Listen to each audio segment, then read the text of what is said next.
Welcome to Kenton's videos. Enjoy the video. You're ready to start. First, confirm the BOSS unit supports wired CarPlay and that firmware is current. Plug an MFI-certified Lightning cable into your iPhone, then the BOSS USB port labeled for phone or CarPlay. On your iPhone, open Settings, General CarPlay, and select the vehicle. Make sure you allow CarPlay while locked.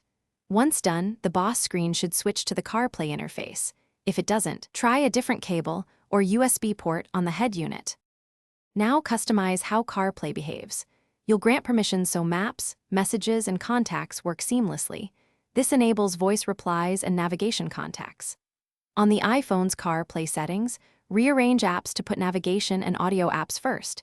This speeds access while driving. Make sure Siri is enabled and test voice commands using the BOSS microphone or steering wheel button.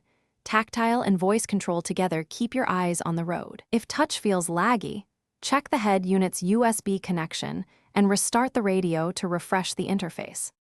Finish by verifying audio routing and app launch.